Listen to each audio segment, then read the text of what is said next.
বাবা সব সময় বলতেন, তোর জন্য ঘোড়ায় চড়ে রাজপুত্র আসবে। মেয়েটা বলতো, কেন বাবা? বাবা বলতেন, কারণ তুই যে রাজকন্যা। মেয়েটা বলতো, আমার বাবা কি তবে রাজা? বাবা হাসতেন, তারপর বলতেন, এমন রাজকন্যা থাকলে তার বাবা রাজা না হলে কি হয়? মেয়েটা বলতো, তুমি তাহলে সত্যি সত্যি রাজা? বাবা হাসতেন, তারপর ছোট্ট পরী মেয়ের গালে গাল চেপে ধরে বলতেন, বাবা জ্বরে ডুবে আছেন। ছোট্ট পরীর মুখ ভার। সে দরজার আড়াল থেকে দেখে সারা রাত জেগে মা এখন নিঃসাড়ে ঘুমোয়। রাত জুড়ে কত কি, কপালে জলপট্রি অবধি।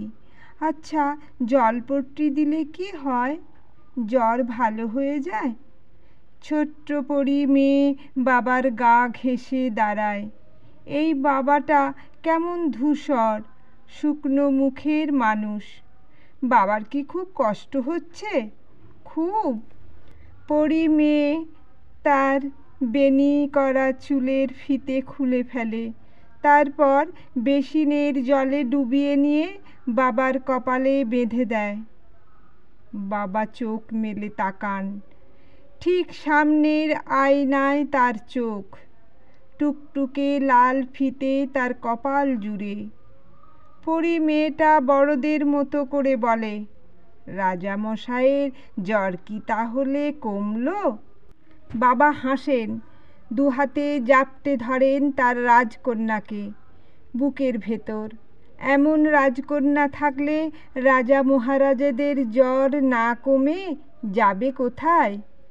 বাবা রাজকন্যাকে কাঁধে নিয়ে হাঁটেন, কোলের ভেতর বেড়ালের উমে ঘুম পাড়ান, সারা বাড়ি ঘুরে ছোটেন।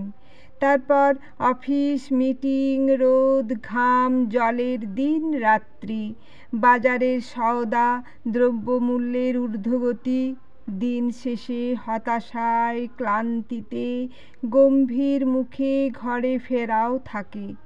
কিন্তু পরী মেয়ে এসে বলে, তুমি কি আমার ফকির বাবা? বাবা গম্ভীর মুখে বলেন, কেন মা?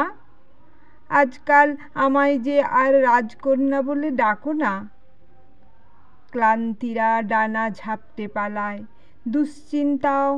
বাবা আবার রাজা মহারাজা হয়ে যান মুহূর্তেই। তার বুকের ভেতর ডানা ঝাপটায় রাজকন্যা। বাবারা জানেন, তার ঘরের চৌকাঠ পেরোলেই এই জগৎ জুড়ে তার রাজকন্যাদের জন্য আর সত্যিকারের রাজপুত্ররা অপেক্ষায় থাকে না, বরং নখর বাগিয়ে ওত পেতে থাকে পুরুষের বেশে ভয়ঙ্কর সব সাপদা। হয়তো তাই পৃথিবীর সকল বাবাই তার বুকের ভেতর আজীবন তার রাজকন্যাদের পুষে রাখতে চান।